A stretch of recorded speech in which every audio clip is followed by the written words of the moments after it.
నా మిత్రుడు శెట్టి ఇంకా ఆయనతో పాటు ఉన్నటువంటి ఇతర మిత్రులందరికీ పేరు పేరున ఉద్యమాభివందనాలు తెలియజేస్తూ, వేదిక మీద ఉన్న పెద్దలు, వేదిక కింద ఉన్న విద్యార్థి మిత్రులారా, గద్దరన్న సంస్మరణ సభ ఇది మొదటి వర్ధంతి సభ. ఈ మొదటి వర్ధంతి సభ సందర్భంగా ఇంతమంది ఇక్కడ వీళ్ళందరినీ సమీకరించి ఇంతమంది వక్తల్ని పిలిచారు. ఉస్మానియా యూనివర్సిటీలో ఖచ్చితంగా ఆయన సంస్మరణ సభ ప్రతి సంవత్సరం ఆయన వర్ధంతి సభ జరగాలి. పోయినసారి ఆయన అమరుడైన వారం రోజులకే 6వ తారీఖు ఆగస్టు 6 నాడు అమరుడయ్యాడు. మనం అఫీషియల్గా ఆర్ట్స్ కాలేజ్ తరఫున ట్యాగూర్ ఆడిటోరియంలో ఆయన సంస్మరణ సభ పెట్టాం. దాదాపు 3-4 వేల మంది, దాని కెపాసిటీ 1000 మంది అయితే నిలబడి విన్నవాళ్ళు, బయట ఉన్నవాళ్ళు, ఇట్లా చూస్తే వచ్చేవాళ్ళు పోయేవాళ్ళు 3-4 వేల మందితో మనం చాలా ఘనంగా సభ నిర్వహించాం. నాకు తెలిసి ఇప్పటి వరకు, ఈనాటి వరకు ట్యాగూర్ ఆడిటోరియంలో జరిగిన సభ కన్నా ఎక్కువ మందిని సమీకరించి రాష్ట్రంలో ఎక్కడ సభ జరగలేదు. అది అఫీషియల్గా జరిగిన సభ, యూనివర్సిటీ చేసిన సభ. కనుక ఇప్పుడు మన విద్యార్థి మిత్రులు, జేఏసీ నాయకులుగా ఉన్నవాళ్ళు, విద్యార్థి సంఘాల నాయకులు ఉన్నవాళ్ళు, ఇంకా రకరకాల పిహెచ్డి స్కాలర్స్ ఉన్న వాళ్ళు కలిసి ఈ కార్యక్రమం చేస్తూ ఉన్నారు. దీన్ని తర్వాతి తరం, ఆ తర్వాత నెక్స్ట్ వీళ్ళ తర్వాత వచ్చే వాళ్ళైనా ప్రతి సంవత్సరం దీన్ని కంటిన్యూ చేయాలి. ఎందుకంటే ఉస్మానియా యూనివర్సిటీ విద్యార్థి ఆయన ఇక్కడ నిర్మాణం అయ్యాడు. 65లో 60ల కాలం, 60వ దశాబ్దం అనగానే మనకు ఆ కాలం అంతా పోరాటాలు జరుగుతున్న కాలం. ఆ కాలంలో గద్దరన్న హైదరాబాద్కు వచ్చాడు, చదువు కోసం వచ్చాడు. ఉస్మానియా యూనివర్సిటీలో భాగంగా ఉన్న సైఫాబాద్ కాలేజ్, ఇంజనీరింగ్ కాలేజ్, ఈ 2 కాలేజీలు ఆయన జీవితాన్ని తీర్చిదిద్దిన కాలేజీలు. ఒక వెతుకులాటతో వచ్చినవాడు అంటరానితనం, అమానుషం, దోపిడీ, వివక్ష సమాజంలో కొనసాగుతున్నప్పుడు వీటన్నిటికీ పరిష్కారం ఎక్కడ దొరుకుతుంది అని ఒక వెతుకులాట మొదలుపెట్టాడు. ఆ వెతుకులాటలో స్వయంగా ఆయన జీవితం, నిర్మాణమైన జీవితం మొట్టమొదలు ఆయన కుటుంబమే ఆయన నిర్మాణం చేసింది. ఒక మనిషి నిర్మాణం కావడానికి మొదలు కుటుంబం, తర్వాత సమాజం, ఆ తర్వాత వాళ్ళు పనిచేసే రాజకీయ నిర్మాణం. ఈ 3 నిర్మాణాలు ఒక మనిషి నిర్మాణం చేస్తాయి. మొదలైన కుటుంబమే గద్దర్ నిర్మాణం చేసి, గుమ్మడి విఠలరావు గద్దర్ కన్నా ముందు గుమ్మడి విఠలరావు. గుమ్మడి విఠలరావును నిర్మాణం చేసింది తండ్రి. ఆ తండ్రి వలసపోయిన తండ్రి, నాగపూర్ వలసపోయిన తండ్రి, మహారాష్ట్ర వలసపోయిన తండ్రి. అక్కడ అంబేద్కర్ ఆలోచన విధానాన్ని, బుద్ధుడి భావజాలాన్ని, ఈ రెండింటిని విశ్వసించిన తండ్రి. ఆయన విశ్వాసం బాల్యావస్థలో ఉన్నప్పుడు మెల్లగా గద్దర్ వీణ ప్రసరించడం మొదలైంది ఆ ఆలోచన. ఆ తర్వాత ఇంట్లో తల్లి నాట్లేసేటప్పుడు, కోతలు కోసేటప్పుడు, మోపులు మోసేటప్పుడు, కుప్పలు కొట్టేటప్పుడు ఆ పల్లె పదాలని ఏరుకొని పాటని అల్లుతున్న తల్లి మరోవైపు. తండ్రి భావజాలం, సైద్ధాంతికమైన భావజాలం తండ్రి వైపు నుంచి వచ్చింది. పాట అనే ఒక సాహిత్య ప్రక్రియ తల్లి వైపు నుంచి వచ్చింది. ఈ రెండింటితో నిర్మాణమైన గుమ్మడి విఠలరావు చదువు కోసం హైదరాబాద్కు వచ్చిన తర్వాత, ఈ హైదరాబాద్ అనే ఒక నగరం తన అక్క ఇక్కడ ఉండటం మూలంగా, వెంకటాపురం బొల్లారం ప్రాంతంలో గద్దరన్న అక్క ఉండటం మూలంగా ఆ అక్క దగ్గరికి వెళుతూ పోతూ ఇటు Osmania engineering college, Moazzam Jahi market hostel, బహుశా ఇక్కడ ఉన్న వాళ్ళకి ఎంతోమందికి తెలుసో లేదో నాకు తెలియదు, మనకి తెలుగు నేల మీద 100 సంవత్సరాల కిందట హాస్టల్స్ ఏర్పడ్డాయి, ప్రైవేట్ హాస్టల్స్.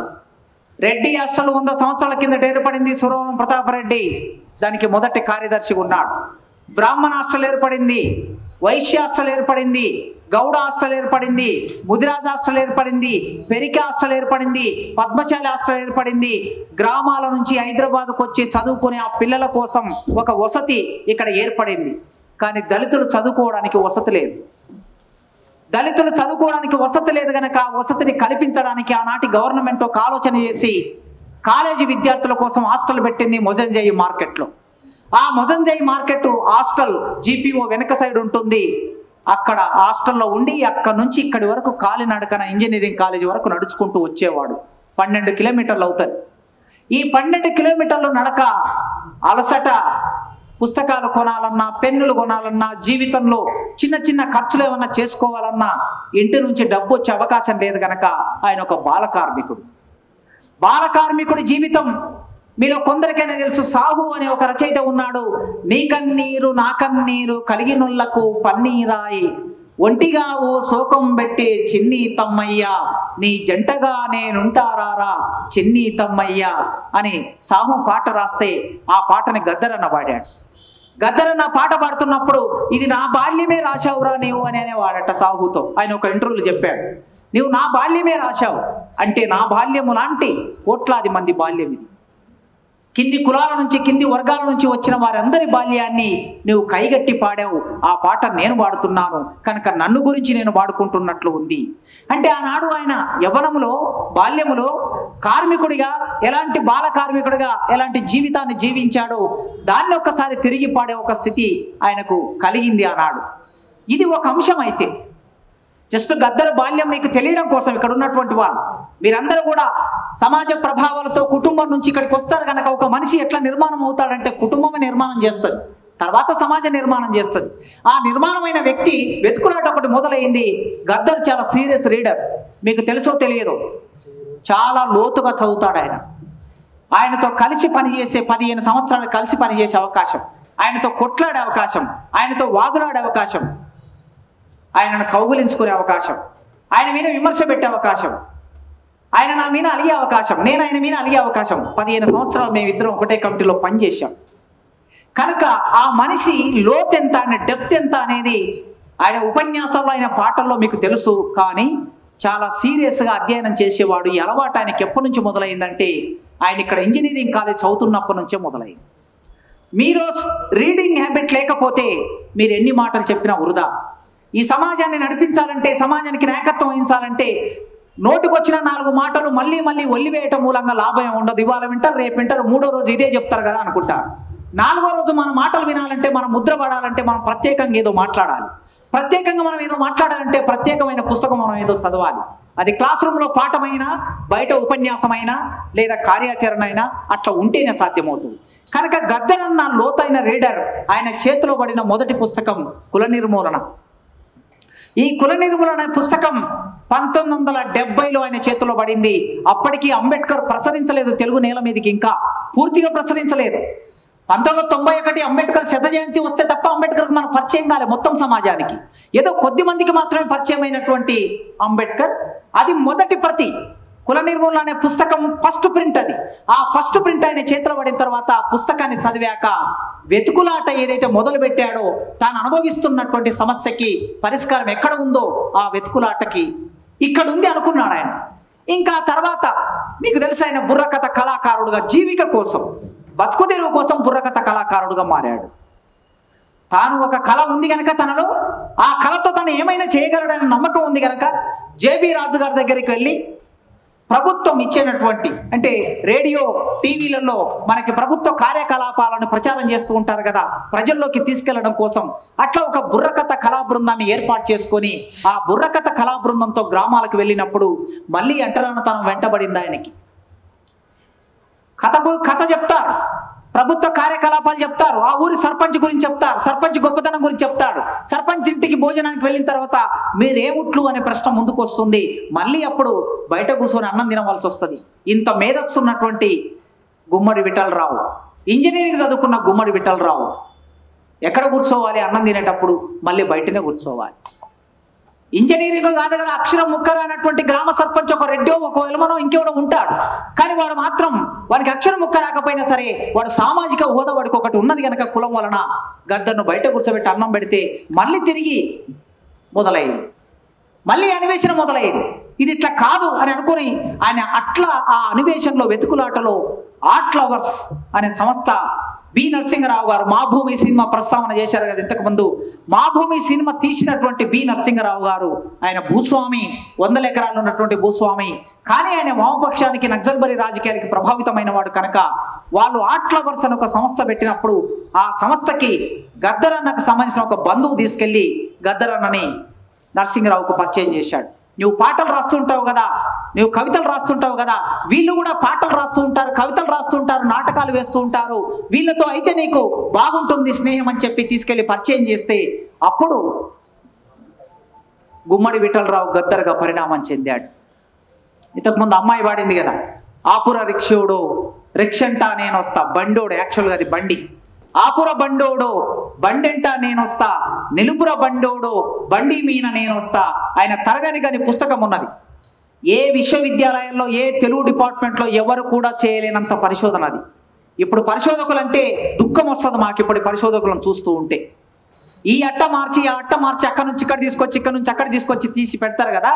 గద్దరన్న తెలుగు సాహిత్యం కాదు, ఎంఏ తెలుగు చదవలేదు, కానీ గద్దరన్న పాట మీద చేసిన పరిశోధన.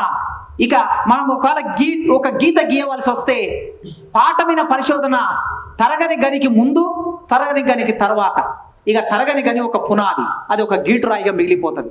అంత అద్భుతమైన పుస్తకం రాశాడు పాటతో ఉండే అనుబంధంతో. మీరు ఆ పుస్తకాన్ని ఖచ్చితంగా చదవాలి. అందులో చెప్పాడు ఆయన, ఈ ఆపుర బండోడో బండంటా నేను వస్తా, నిలుపుర బండోడో బండి మీన నేను వస్తా, ఆల్ఫా హోటలులోన ఆల్ బిర్యానీ తినిపిస్తా, చార్మినార్ కాడ ఛాయ్ తాగిస్తా. ఇట్లా హైదరాబాద్లో ఉండే కొన్ని ప్రదేశాలను తీసుకొని రాస్తే ఈ ఆల్ఫా హోటలులోన ఆల్ బిర్యానీ తినే శక్తి ఒక బండోడికి ఉంటుందా అనే క్వశ్చన్ వచ్చింది. పాట రాస్తే ఎట్లా రాయాలి? ఊహజనితమైనది కాకుండా వాస్తవ జీవితాన్ని చిత్రీకరించాలనుకున్నప్పుడు వాస్తవ జీవితంలో బండోడు ఆల్ బిర్యానీ తినలేనప్పుడు మనం పాటలో దాన్ని రాయకూడదు.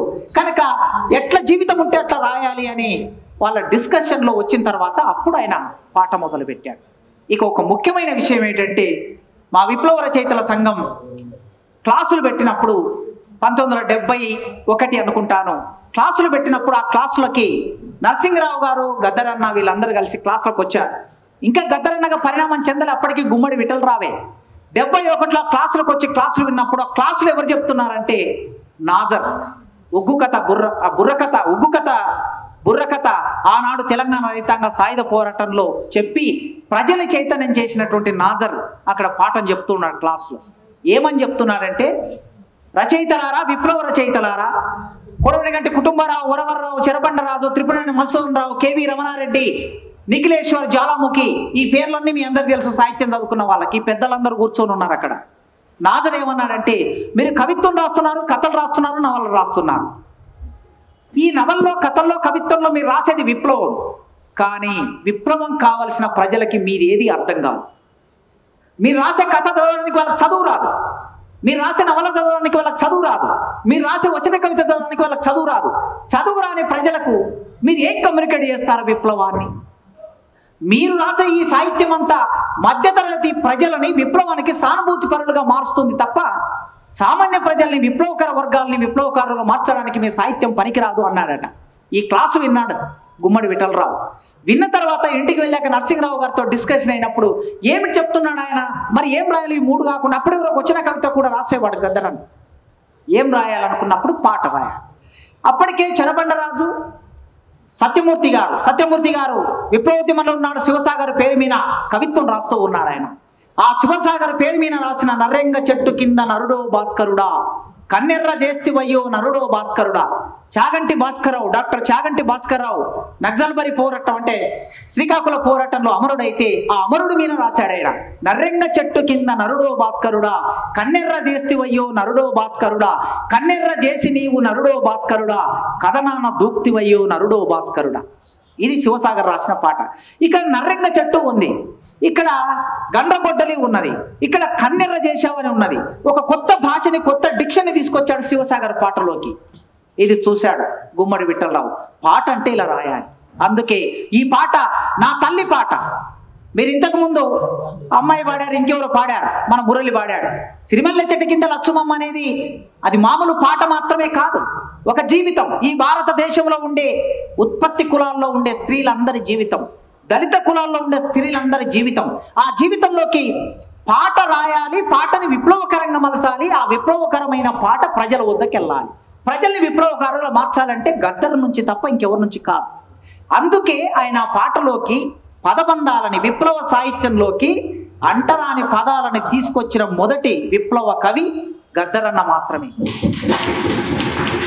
అయితే ఇక్కడ విప్లవానికి ఒక సంకేతం ఉంటుంది, దానికి ఒక ముగింపు ఉంటుంది. ఆ ముగింపు రాయాలనుకున్నప్పుడు కొన్ని సమస్యలు వస్తాయి అనుకుంటే అప్పుడు గుమ్మడి విఠలరావు పేరు కాకుండా గదర్ అనే పేరు మీద ఫస్ట్ ప్రింట్ అయ్యింది. మీరు ఎర్రజెండా పత్రికలో ప్రింట్ అయింది ఆ పాట చూస్తే, ఎంటీ ఖాన్ గారు దానికి సంపాదకుడు ఉండేవారు. ఆ పత్రికలో గదర్ అనే పేరు మీద అది ప్రింట్ అయ్యింది. ఇక గుమ్మడి విఠలరావు పేరు పోయి గదర్, అది రాను రాను గద్దర్గా మారిపోయింది. ఫస్ట్ ప్రింట్ అది గద్దర్గా మారిపోయి అక్కడి నుంచి గద్దర్. ఇక గద్దర్ సృష్టించిన తుఫాను ఈ తెలుగు సమాజంలో మీ అందరికీ తెలుసు. ఇంతకుముందు మురళి చెప్పాడు కదా, గద్దర్ పాటకి సర్వనామమా, గద్దర్ పాటకి నామవాచకమా, సర్వనామమా నామవాచకమా, దీనికి బదులా లేకపోతే ఆయన్నే అదే అంటే ఆయన్నే అది. కొన్నిసార్లు ఆయన సర్వనామంగా ఉంటాడు, కొన్నిసార్లు నామవాచకంగా ఉంటాడు, కొన్నిసార్లు ఆయన అదిగే ఉంటాడు. కనుక పాట అంటే గద్దర్, గద్దర్ అంటే పాట. ఆ పాట అట్లా మలసడానికి ఆయనకుండే శక్తి ఎక్కడి నుంచి వచ్చింది? జీవితం. కుటుంబరావు గారు ఒక మాట అంటారు, నీకేమైనా రాకపోతే రాయడం నేర్పించవచ్చు, కానీ సాహిత్యం రాయాలంటే జీవితం ఉండాలి. రాయడం నేర్పించవచ్చు కానీ జీవితం లేకపోతే నేర్పించలేము కదా అన్నాడు కుటుంబరావు. గద్దరన్నకి సువిశాలమైన జీవితం ఉన్నది, అంటరానితనమైన జీవితం ఉన్నది, దోపిడికి గురైన జీవితం ఉన్నది, వెనుకబాటుతనం ఉన్నది, తల్లి జీవితం ఉన్నది, తండ్రి జీవితం ఉన్నది. ఆ జీవితాన్ని అంతా పాటలోకి పట్టుకొచ్చాడు గనక ఎద్దోల వెనకకు ఒక్కొక్క అడిగేసి నాట్లేసి లచ్చుమమ్ము నీ నడుములే ఇరిగేన లచ్చుమమ్ము. ఎద్దు వెనకకి అడిగేయడం అనేది సాధ్యం కాదు. మీరు ఎవరైనా నాగలి దున్నిన వాళ్ళకి మీకు అనుభవంలో ఉంటే మీకు తెలిసి ఉండాలి. ఎద్దు మనం పగ్గం బట్టి ఒక్కసారి వెనక్కి లాగితే 1 అడుగు 2 అడుగులు వేయటం అనేది చాలా కష్టం. మరి స్త్రీలు నాట్లేసేటప్పుడు ఎకరాలు నాట్లేసేటప్పుడు పొద్దున 8 గంటల నుంచి సాయంత్రం 6 గంటల వరకు వెనక్కే నడుస్తూ ఉంటారు వాళ్ళు. కనుక ఆ దృశ్యాన్ని, తన తల్లి దృశ్యాన్ని తీసుకొచ్చాడు అక్కడ. ఎద్దోల వెనకకు ఒక్కొక్క అడిగేసి నాట్లేసి లచ్చుమమ్ము నీ నడుములే ఇరిగేన లచ్చుమమ్మ. దీపావళి వచ్చింది దీపంత లేదాయి నీ బ్రతుకంత అమావాస. శివరాత్రి వచ్చింది నీ బ్రతుకంత అమావాస. చినిగిన పేలికలు గట్టి కూలీకి నీవు పోతే దొరగాడు చూసే చూపు. జొన్న కొయ్యడానికి నీవు పోతే జొన్న కొయ్య దిగి లచ్చుమమ్ము నీ కాలంత వాసింద లచ్చుమమ్మ. ఇది ఒక దృశ్యం. కానీ ఆయన విప్లవోద్యమాన్ని నమ్ముకున్నాడు కనుక ఆయన అంతిమంగా పరిష్కారం ఏం చూస్తాడు? నీతోటి చెల్లెళ్ళు నీతోటి ఎక్కలు కొమరెల్లి కొండల్లో కొలిమి రాజేసిండు కొడవళ్ళు అందుకొని లచ్చుమమ్ము నువ్వు కూలి దండులో చేరు లచ్చుమమ్ము. అది ఆయన ముగింపు. నీకు పరిష్కారం ఎక్కడుందంటే అక్కడుంది పరిష్కారం. ఇది ఆయన ప్రత్యేకంగా కవిత్వంలోకి తీసుకొచ్చిన డిక్షన్. కవిత్వం అంటే నా దృష్టిలో పాటనే. గద్దర్ సాహిత్యంలోకి వచ్చిన తర్వాత శ్రీశ్రీ 1934లో ఒక మాట అన్నాడు, మహాప్రస్థాన గేయాలు అయిపోయినాక, తెలుగు సాహిత్యం ఇప్పటి వరకు నన్ను నడిపించింది, ఇప్పటి నుంచి తెలుగు సాహిత్యాన్ని నేను నడిపిస్తా అన్నాడు. నిజంగా 40 నుంచి 83 వరకు తెలుగు సాహిత్యాన్ని ఆయన నడిపించాడు. కానీ 1975 తర్వాత తెలుగు సాహిత్యాన్ని గద్దర్ మాత్రమే నడిపించాడు, ఇంకెవ్వరు నడిపించాడు. వచన కవిత రాసిన మహాకవులందరూ కుర్చగా మారిపోయారు, గద్దర్ ఒక హిమాలయ శిఖరం లాగా మారిపోయాడు. ఎందుకు అట్లా మారిపోయాడంటే పాటలోకి కవిత్వాన్ని, ఒక కొత్త పదబంధాలని తీసుకొచ్చాడు గనక. ఇది ఒక అంశం. అయితే వేదిక మీనికి ఆయన ఆయన ఆహార్యం మొత్తం మార్చేశాడు. మనకు తెలంగాణ రైతాంగ సాయుధ పోరాటంలో పాట పాడటం అంటే ఏకవచనం. ఒక మనిషి పాట పాడుతుంటాడు, ఒక 4 బృందగానం చేస్తారు. పాట పాడటం, బృందగానం చేయటం, ఇది మాత్రమే ఉంది. కానీ పాటని ఒక నటనగా మార్చడం అనేది గద్దరే చేశాడు. అది ప్రవేశపెట్టాడు సాహిత్యంలోకి, లేదా ప్రదర్శన కళలోకి ప్రవేశపెట్టాడు. దీని మీద రీసెర్చ్ జరగాల్సిన అవసరం ఉన్నది. ఆయన వేదిక మీదకి వచ్చాడంటే ఒక గోసి, ఒక గొంగడి, అవి కేవలం మనకు కనిపించే దృశ్యాలు మాత్రమే కాదు. ఆ గొంగడి ఒకసారి ఒరిగిపోయిన అమరవీరుడి గురించి పాడుతూ ఉంటే ఆ అమరవీరుడి తల్లి లాంటి ఆ తల్లిగా మారిపోతాడు ఆయన. ఆ అమరవీరుడి తల్లి కొంగులాగా మారిపోతాడు. ఆ ఆ తల్లి ఒడిలాగా మారిపోతాడు. అదే గొంగడి ఒక వీరుడు ఎక్కుపెట్టినటువంటి తుపాకీ అనుకుంటే ఆ ఎక్కుపెట్టిన తూటాలాగా దాన్ని తుపాకీగా మారుస్తాడు అదే కొంగును.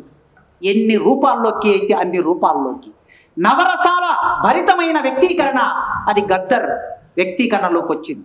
ఇది మాత్రమే కాదు, పాట అంటే ఒకరు పాడతారు పూర్తి పాటను, కానీ గద్దర్ అన్నది అది కాదు. ఆయన కొత్తగా ప్రవేశపెట్టింది ఏమిటంటే ఒక పల్లవైన అందుకుంటాడు. పల్లవైన అందుకున్న తర్వాత దాని నెక్స్ట్ చరణం డప్పు రమేష్ పాడతాడు, ఆ తర్వాత చరణం రాజ నరసింహ పాడతాడు, ఆ తర్వాత చరణం సంజీవ్ పాడతాడు, ఆ తర్వాత చరణాన్ని దివాకర్ పాడతాడు. అంటే ఒకే పాటను నలుగురు ఏకకాలంలో పాడి ఆ ప్రజలందరినీ తనలోకి ఇన్వాల్వ్ చేసుకోగలిగిన ఒక గొప్ప శక్తిని ఆయన రూపొందించాడు.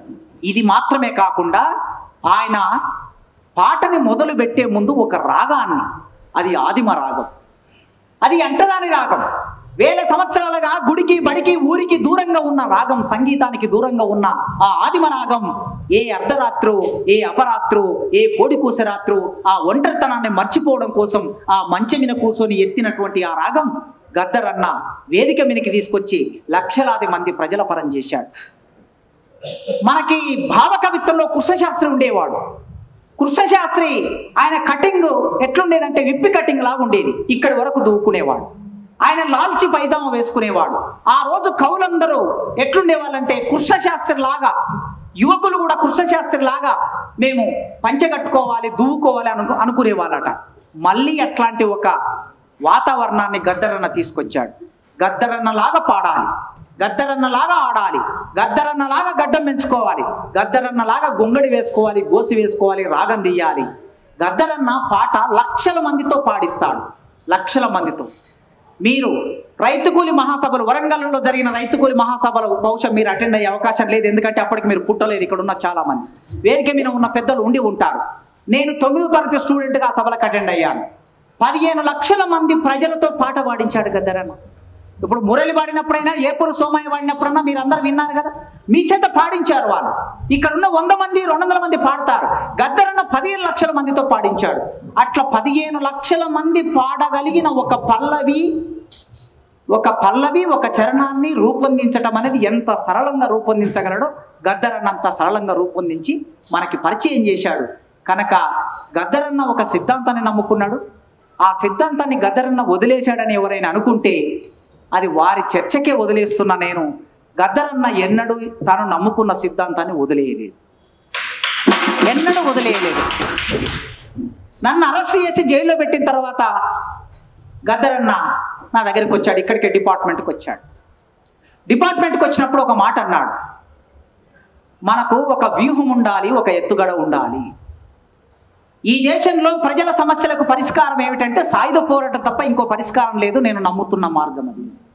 అయితే నేను ఇవాళ ఎన్నికల గురించి, ఓటు గురించి ఇంకేదైనా మాట్లాడుతున్నానంటే అంతిమంగా ఈ పోరాటం అంతా ఆ జరిగే సాయుధ పోరాటాన్ని కాపాడుకోవడానికి కావలసిన ఒక ప్రాతిపాదికను మాత్రమే నేను తయారు చేస్తున్నా అన్నాడు. ఆ తయారు చేయడం కోసం ఒక నిర్మాణం, తయారు చేయడానికి చాలా ప్రయోగాలు జరిగాయి. కొండపల్లి సీతారామయ్య గారు స్వయంగా ఎన్టీ రామారావుతో మనం జతగడదామని ఒక ప్రతిపాదన చేశాడండి పీపుల్స్ పవర్ పార్టీలో. డాక్యుమెంట్స్ అవుతే తెలుస్తుంది. కొండపల్లి సీతారామయ్య గారు ఎన్టీ రామారావు రాగానే ఆనాటి కాంగ్రెస్ ప్రభుత్వం ఎమర్జెన్సీ తర్వాత చాలా నష్టపోయాక ఎన్టీ రామారావుతో మనం చేతులు కలపాలి అని ప్రపోజల్ పెడితే Kondapalli Seetharamaiah people's power party నిర్మాత ఆ ప్రపోజల్ను వ్యతిరేకించిన వాడు సత్యమూర్తి.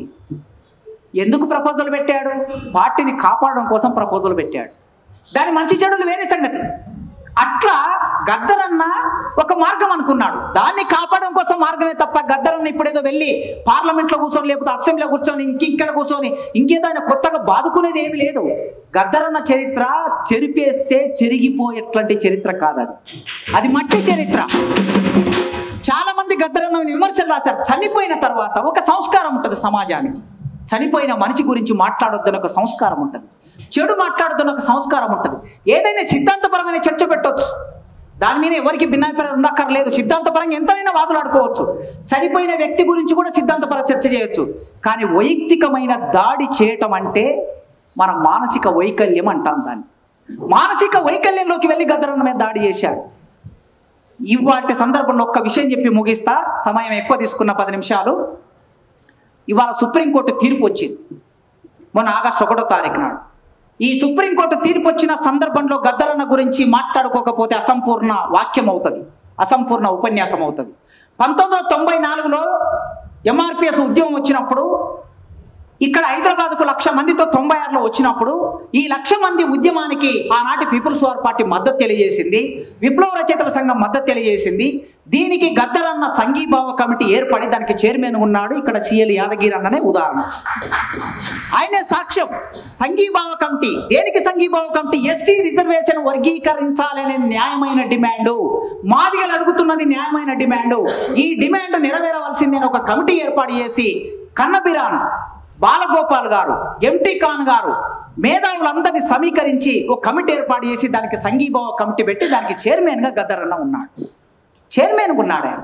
కనుక గద్దరన్న సామాజిక న్యాయం అనే ప్రశ్న ముందుకు వచ్చినప్పుడు దాన్ని తన దగ్గరికి తీసుకొని తన ఒళ్ళో పెట్టుకొని సపోర్ట్ చేశాడు. ఆయన ఎన్నడూ వైయక్తికమైన విషయాల్లోకి వెళ్ళలేదు. సహజమైన మనుషులకు ఉండే భావోద్వేగాలు ఉంటాయి.